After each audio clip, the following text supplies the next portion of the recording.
मैं professor VP धर साहब का बहुत आभारी हूँ, जिनके कारण आपके बीच मुझे उपस्थित होने का अवसर मिला है। और वो भी माध्यम सिकारा फेस्ट बना है, इसमें 4 चांद लगाता है। पिछली बार भी डॉक्टर साहब ने मुझसे कहा था, लेकिन तारीख जो बताई थी वो मेरे लिए मुश्किल था ना। कल मैं भुवनेश्वर गया था, वहाँ एक हमारे मित्र हैं मिस्टर बागची, उन्होंने एक वर्ल्ड स्किल सेंटर बनाया है, उसी को देखने गया था। आज मैं 4 बजे लौटा और आपके बीच उपस्थित होने का अवसर मिला। मैं Kashmir education culture science society के सभी पदाधिकारियों का, साथियों का इस 2 दिवसीय उत्सव के आयोजन के लिए भी आभार व्यक्त करता हूँ। व्यक्तिगत रूप से मेरे लिए संस्कृति का मतलब संस्कारों का अंतहीन सागर है, जिसमें समाज के हर वर्ग, हर पीढ़ी के लिए अनंत संभावनाएं मौजूद होती हैं।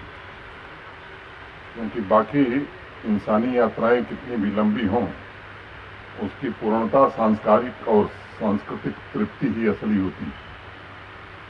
मैं मानता हूं कि सांस्कृतिक अभिव्यक्तियां अलग अलग होती हैं, लेकिन मूल रूप से संस्कृति की जो आत्मा है वो शाश्वत है, चिरंतन भी है। उन अभिव्यक्तियों का अनुभव ही जीवन का सबसे बड़ा आनंद हमारे यहाँ माना जाता है।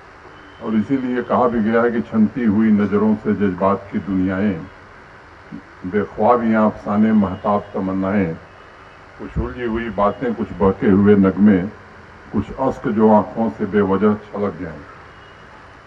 ये सच है कि अक्सर इंसान की आंखों में अश्क 2 कारण से ही आते हैं। या तो वो ईश्वर की प्रार्थना में पूरी तरह से लीन हो गया हो, रम गया हो, या फिर उसकी जड़ें उसे पुकार रही। और इसलिए अक्सर बात बात पर लोग कहते हैं कि अपनी जड़ें, अपनी संस्कृति, अपनी सभ्यता जब पुकारती है तब आंखें आनंद से भर जाती हैं। और आप सब जानते हैं कि लाल देव कहती थी कि अनुभव कर, अपने मन और प्राण को एकीकृत कर। एक बड़ी पुरानी कहानी मुझे ध्यान में आ रही है।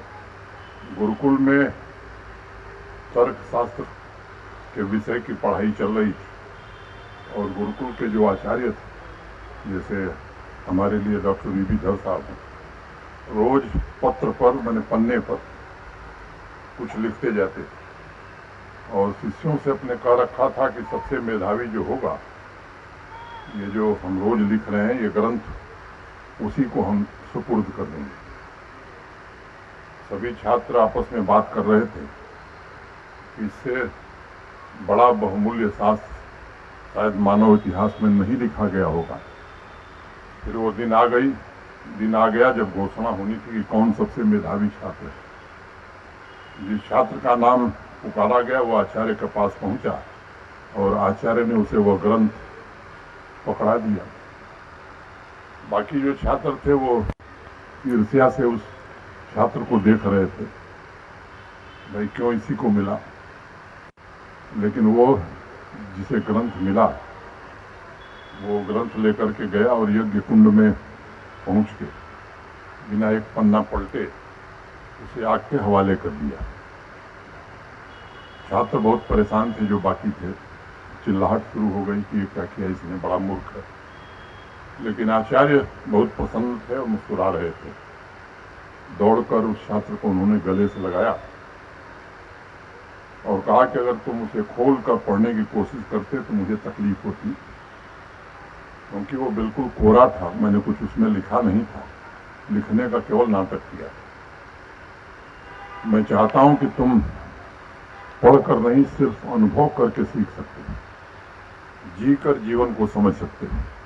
चाहे गीत हो, संगीत हो, नृत्य हो या फिर कला हो, कोई अन्य विधा भी हो, उसका अमृत जी करके ही प्राप्त किया जा सकता है।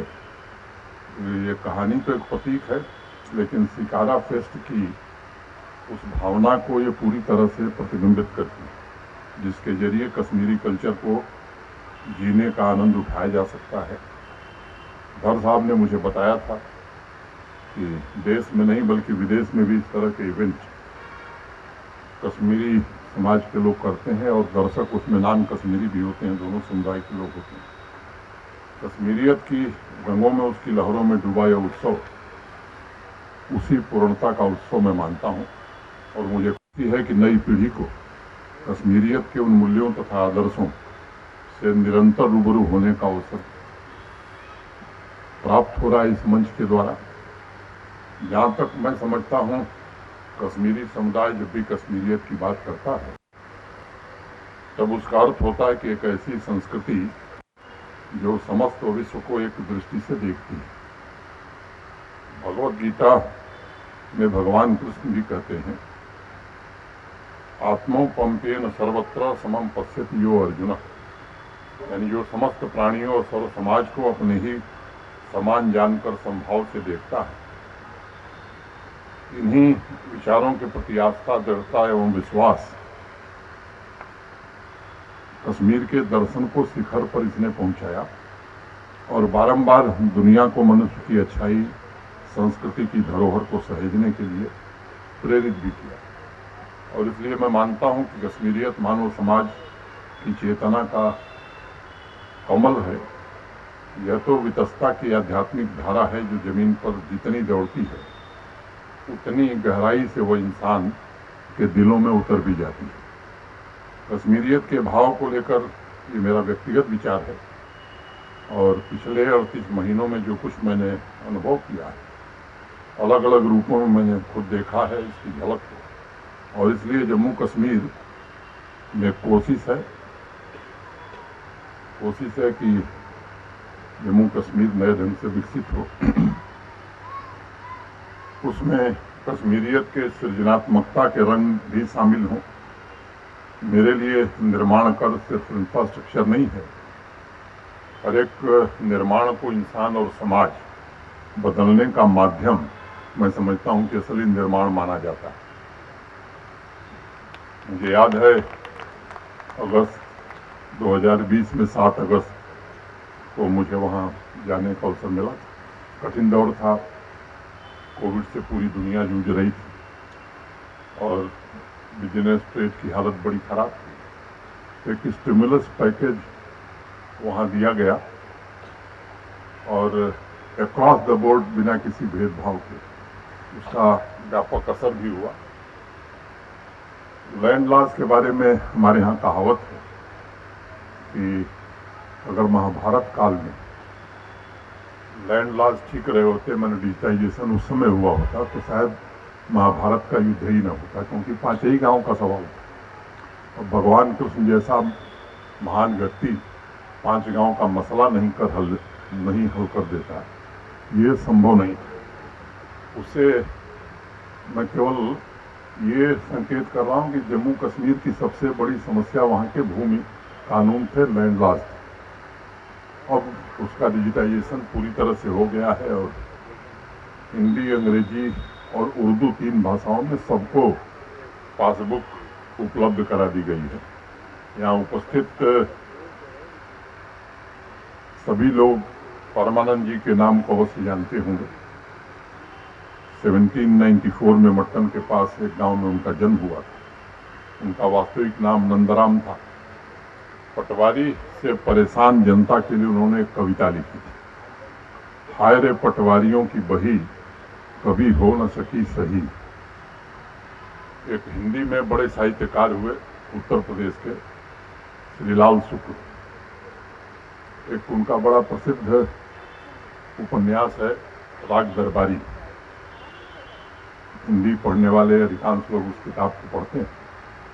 उसमें एक पात्र है जिसका नाम है लंगड़, यानी जिसका पैर खराब है। तो एक पैर उसका खराब था, वो लैंड रिकॉर्ड के लिए तहसील में चक्कर लगाते लगा दूसरा पैर भी उसका खराब हो जाएगा, तो उसने जाना बंद कर दिया। तो एक व्यंग उन्होंने भी किया था। अब मोटे तौर पर लैंड पासबुक सबको उपलब्ध करा दिया गया है। बाकी सेक्टर्स में घर साहब ने बताया है, माननीय प्रधानमंत्री जी के नेतृत्व में जम्मू कश्मीर में नित नए आयाम तय करने की कोशिश हो रही। एक सिस्टम वहाँ इस्टेब्लिश हो गया है और गवर्नेंस में ट्रांसपेरेंसी रहे और फाइनेंशियल प्रूडेंस रहे, इसको कायम करने की कोशिश की गई। अब 1 लाख के ऊपर कोई काम बिना ई टेंडर के नहीं हो सकता वहाँ, बिना एडमिनिस्ट्रेटिव अप्रूवल और बिना फाइनेंशियल सैंक्शन के कोई काम होता नहीं। और काम की जियो टैगिंग और फोटोग्राफ जब तक नहीं लगेगा तब तक ट्रेजरी बिल भी नहीं लेगी। इस व्यवस्था के कारण काम की गति बढ़ गई। 18-19 में वहाँ 9,229 काम पूरे हुए थे और पिछले फाइनेंशियल ईयर में 92,556 काम पूरे हुए। तो मोटे तौर पर रफ्तार 10 गुनी हो गई है। और ये जो रफ्तार है ये समावेशी है, सर्वस्पर्शी है, विकास की प्रतिबद्धता का प्रमाण है। दूसरी घटना मैं कभी नहीं भूलता हूँ। अक्टूबर में मुझे बताएगा कि साहब ये दरबार मूव होता है, तो चीफ सेक्रेटरी ने मुझे कहा कि आपको उस दिन सेक्रेटेरिएट चलना है। अंतिम फ्राइडे अक्टूबर महीने का 27 या 28 अक्टूबर था। तो मैं गया श्रीनगर सेक्रेटेरिएट, तो लाइन से 217 ट्रकें खड़ी थी। मैंने पूछा क्या है? मैंने कहा सब फाइल जा रही है जम्मू। हमने कहा आज भी ट्रक में फाइल जा रही थी? कहा हाँ, ये महाराजा साहब के जमाने से चला रहा। 900 से ज्यादा कमरे 6 महीने किराए पर लिए जाते थे श्रीनगर में और 700 के आसपास कमरे किराए पर लिए जाते थे जम्मू में 6 महीने। तो उस दिन तो मैंने कुछ कहा नहीं। ये मन में जरूर तय किया कि अब जब जम्मू से श्रीनगर आएंगे तो कोई ट्रक नहीं आनी चाहिए, और कोई ट्रक नहीं आई। आज सारे ऑफिसेस हमारे पूरी तरह से ये ऑफिस हो गए हैं। अब ऑफलाइन एप्लीकेशन कोई सामान्य रूप से आती नहीं है, और मध्य प्रदेश को पीछे छोड़कर ऑनलाइन सर्विसेज में 1050 सर्विसेज के साथ जम्मू कश्मीर देश में नंबर 1 हो गया। और दूसरी बात मैं ये कहना चाहता हूँ कि पब्लिक सर्विस गारंटी एक्ट की जो 300 सर्विसेज हैं उन्हें ऑटो एस्केलेशन मोड में भी कर दिया गया है। ऑटो एस्केलेशन या ऑटो अपील का मतलब ये हुआ कि अगर पब्लिक सर्विस गारंटी एक्ट में समय सीमा निर्धारित है आपके इनकम सर्टिफिकेट के लिए या कास्ट सर्टिफिकेट के लिए कि तहसीलदार साहब 15 दिन में देंगे, अगर 15 दिन में उन्होंने नहीं दिया तो ऑटोमेटिकली एस्केलेट करके उनके ऊपर के अधिकारी एसडीएम साहब के पास वो एप्लीकेशन पहुंच जाएगी। और जैसे एस्केलेट होगी 200 रुपये की पेनाल्टी जरूर लग जाएगी। एडमिनिस्ट्रेटिव एक्शन तो सीनियर अफसर को लेना हो सकता है कि वो न भी ले, लेकिन इसमें कोई कुछ 782 लोग ये जुर्माना भर चुके हैं और इसके कारण अब सर्विसेज ऑनलाइन लोगों को मिल रही हैं। और इससे मुझे लगता है कि सामान्य आदमी महसूस कर रहा है कि ये सुविधाएं अब हमें मिल रही हैं। एक रैपिड असेसमेंट का सिस्टम भी लगाया हुआ है और अप्रूवल हमारा जो फीडबैक प्राप्त करने का है औसतन 90% से ज्यादा है। G20 की बैठक करने का भी अवसर मिल गया। ऐसे बैठक कोई बहुत बड़ी नहीं थी, टूरिज्म के वर्किंग ग्रुप की बैठक थी, लेकिन चर्चा उसकी किसी बैठक से ज्यादा हो गई और कठिन परिस्थितियों में बैठक हो रही थी। एडवर्सरी बराबर कोशिश कर रहा था कि कुछ न कुछ, लेकिन बाबा अमरनाथ या माता वैष्णो देवी की कृपा से वो सफल हो गया और अच्छे से हो गया। आपने खुद बताया कि पिछले साल 1,88,00,000 टूरिस्ट आए थे। इस साल ये आंकड़ा 2.25 करोड़ के ऊपर जाएगा, क्योंकि और विदेशी पर्यटकों की संख्या में G20 का इम्पैक्ट यही हुआ कि 350% की वृद्धि हुई। 31 तारीख को अभी माननीय प्रधानमंत्री जी ने दिल्ली कर्तव्य पथ पर मेरी माटी मेरा देश कार्यक्रम था, देश भर से मिट्टी आई थी। तो उस कार्यक्रम में 1% आबादी वाला जम्मू कश्मीर देश में प्रथम स्थान प्राप्त किया। ये हमारे लिए और आप सबके लिए प्रसन्नता की बात है। लोग कहते थे कि साहब यहाँ झंडा उठाने वाला लोग नहीं मिलेगा, कोई मिलेगा। स्थिति यह है कि झंडे कम पड़ जा रहे, वो पुलवामा हो, शोपियां हो। इंडस्ट्रियल इन्वेस्टमेंट का जहाँ तक सवाल है, ये सच है कि आज़ादी के बाद से लेकर 2021 तक कुल 14-15 हज़ार करोड़ का निजी क्षेत्र का निवेश या प्राइवेट इन्वेस्टमेंट वहाँ आया था।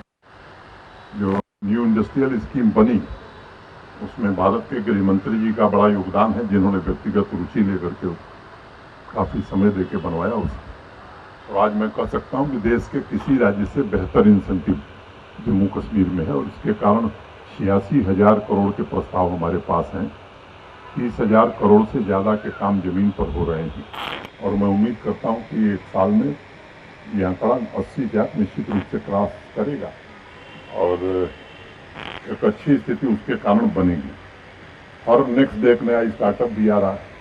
मैं कल एक स्टार्टअप उड़ीसा का एक ऑफिस है, मैं उसमें कल बैठा हुआ था। वहाँ जो सज्जन है वो बनारस हिंदू यूनिवर्सिटी के ही पढ़े हुए हैं, जो हेड करते हैं।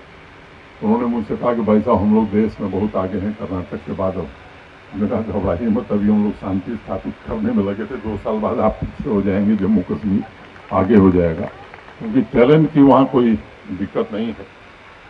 PMDP के प्रोजेक्ट भी सब पूरे हो गए हैं। अब जो समाज यहाँ इकट्ठा है, मुझे लगता है उसकी बात करना बड़ा जरूरी है। भारत सरकार ने पुनर्वास की जो व्यवस्था की थी, उसमें 2 ही काम बताया। एक, 6,000 नौकरी, 6,000 घर।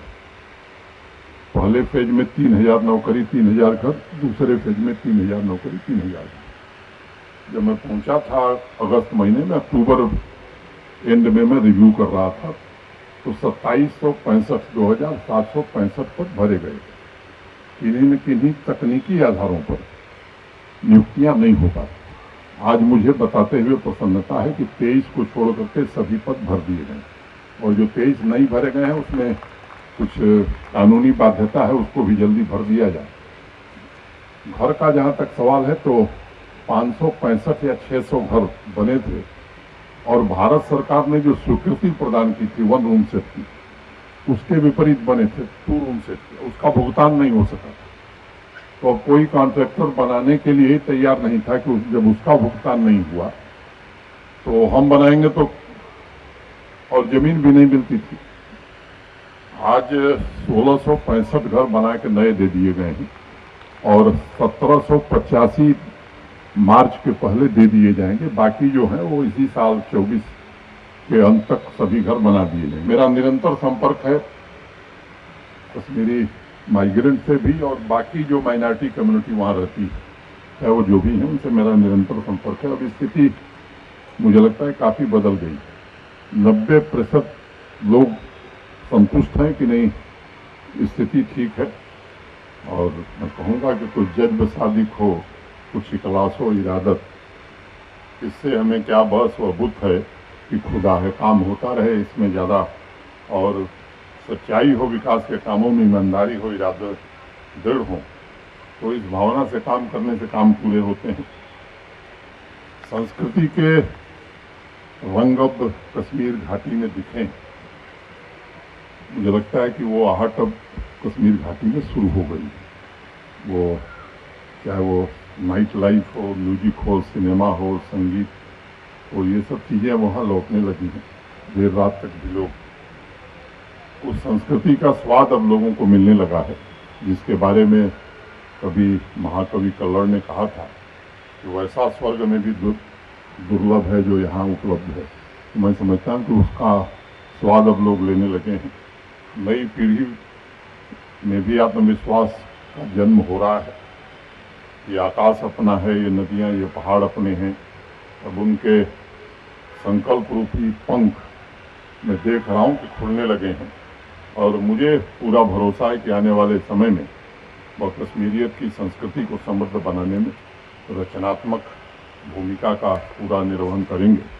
तो मैं चिंतित था कि अमरनाथ यात्रा के लिए जो लोग आते हैं देश भर से, उनकी सुविधाओं में विस्तार किया जाए।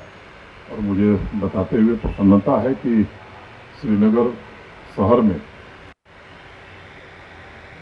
पंथा चौक के पास 3.5 एकड़ जमीन श्री अमरनाथ श्राइन बोर्ड को दी गई। उसमें निर्माण कार्य चल रहा है, और इस साल जो यात्री आएंगे उसमें रुकेंगे।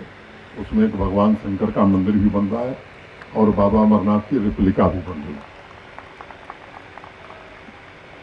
एक रामबन जिले में ऑलरेडी बन के तैयार हो गया यात्रा में। अब पिछले साल भी लोग रुके थे, इस साल भी रुक रहे हैं। जम्मू में भी एक भवन बन रहा है। और 3 भवन और बने, उसमें से जमीन दे दी गई है और पैसे की कोई कमी नहीं। पैसा हमारे पास 200 करोड़ रुपया रखा हुआ है, वो भी सरकार का पैसा नहीं है, ये लोगों ने दिया है इस पैसे को। तो मुझे लगता है कि वो जल्दी से बन जाए, इसकी कोशिश हो रही है। Kashmir education culture and science society का मैं आभारी हूँ। अभी माशाअल्लाह की कृपा से मुझे लगता है कि जो प्रयास हो रहे हैं उनके प्रतिफल दिखाई पड़ रहे हैं। श्रृंगेरी के शंकराचार्य जी ने आकर के मूर्ति में प्राण प्रतिष्ठापित किया और नवनिर्मित श्राइन के अलावा पूजा स्थलों का भी रिनोवेशन हो रहा है, लेकिन हल्ला मचा के नहीं हो रहा है। सभी श्रद्धालुओं के लिए व्यवस्था और इसकी भी कोशिश की जा रही है। पिछले 4 अक्टूबर को यदुगिरी यति जी यतिराज मठ में सरस्वती भंडारम डिजिटल लाइब्रेरी का शिलान्यास स्वयं महाराज जी ने खुद किया। उलर के पास एक बुक विलेज की स्थापना हो रही है, वो सरहद नाम की एक संस्था है पुणे की, जो इसमें सहयोग कर रही है। मुझे विश्वास है कि कश्मीरियत की संस्कृति और उसमें सांस्कृतिक मूल्य समाज को सदैव राह दिखाते रहेंगे। किसी दिन एक दिल्ली से पत्रकार गए थे, उन्होंने मुझसे पूछा कि भाई आपसे अगर मैं पूछूं कि क्या बदला, तो उन्होंने देखिए वो मैं बताऊंगा तो बहुत समय लगेगा, मैं 3 बात बताता हूँ। तो उनका बताइए, अगर 3 मिनट में खत्म कर दूंगा। मैंने कहा देखिए पत्थरबाजी अब इतिहास की घटना हो गई जम्मू कश्मीर की। दूसरी बात मैंने उनसे कही कि अब पाकिस्तान और उनके सरपरस्तों द्वारा कोई बंदकाल नहीं दी जा सकती। अब school, college, university, trade, business ये अपनी मर्जी से चलता है, कश्मीर के लोगों के मन से चलता है। तीसरा, किसी के डिक्टेट पर कोई अब जीने के लिए बाध्य नहीं है। हर जम्मू कश्मीर का नागरिक अपनी मर्जी से जी सकता है, ऐसा वातावरण वहाँ बना दिया गया। आप 10 बजे जाएं, 11 बजे जाएं, लोग मिल जाएंगे। मुझे लगता है कि मोटे तौर पर एक कोशिश है और उस कोशिश में भारत सरकार की भूमिका सबसे महती है। जिनकी जहाँ जगह है उनको उसी हिसाब से रखना चाहिए। मैं समझता हूँ कि ये बड़ा आवश्यक है। 54-55 सरकारी कर्मचारियों अधिकारियों को निकाला गया है जो आतंकवाद को प्रश्रय देते थे, और ये काम अनवरत जारी रहेगा जब तक इस तरह के लोगों के खिलाफ साक्ष्य मिलेगा जिन्होंने आतंकवाद को बढ़ाने में मदद की है। उन्हें सरकार का पैसा मिले, मैं समझता हूँ ये कोई सरकार अफोर्ड नहीं कर सकती है। ये काम आगे आने वाले दिनों में भी होगा। मैं आप सबके प्रति हृदय से आभार व्यक्त करते हुए, अगर आप की ओर से कोई सुझाव होगा तो निश्चित रूप से, एक जो सबसे बड़ी चुनौती है वो रेवेन्यू की है, और ये मैं ईमानदारी से बात कहना चाहता हूँ कि ये सच है कि टैक्स कलेक्शन हमारा एवरेज, नेशनल एवरेज से ज़्यादा हुआ है जम्मू कश्मीर का। जीएसटी में हम देश का जो एवरेज है उससे बेहतर, लेकिन किटी हमारी इतनी छोटी है कि कैपिटल एक्सपेंडिचर में हम बहुत वृद्धि नहीं कर पा रहे। भारत सरकार के सहयोग से काम जरूर है। 1.5 लाख करोड़ के हाईवे और टनल, जिस रेल लाइन की आपने बात की, तो इस वित्तीय वर्ष में मैंने मार्च के पहले कश्मीर कन्याकुमारी से ट्रेन से जुड़ जाएगा, ये भी सच है। जब मैं गया था तो 26 फ्लाइट, मैंने 13 आती थी, 13 जाती थी श्रीनगर से, अभी 126 फ्लाइट चल रही। जम्मू से 6 चलती थी, अभी 44 चल रही। गो फर्स्ट बंद हो गई, नहीं इसके कारण 14 फ्लाइट हमारी बंद हुई है। देखते हैं, मुझे लगता है कि ईश्वर की कृपा से आने वाले दिनों में कुछ और बेहतर हो, इसकी हर कोशिश की जाएगी। मैं फिर से, यहाँ अनेक विद्वान लोग बैठे हैं, उनका सलाह, उनका सुझाव, उनका मार्गदर्शन मिलेगा तो और भी बेहतर काम हम कर सकते हैं। इतनी बात कहते हुए मैं आप सबके प्रति हृदय से कृतज्ञता ज्ञापित करते हुए आप सबको मेरी तरफ से शुभकामना, बहुत बहुत धन्यवाद।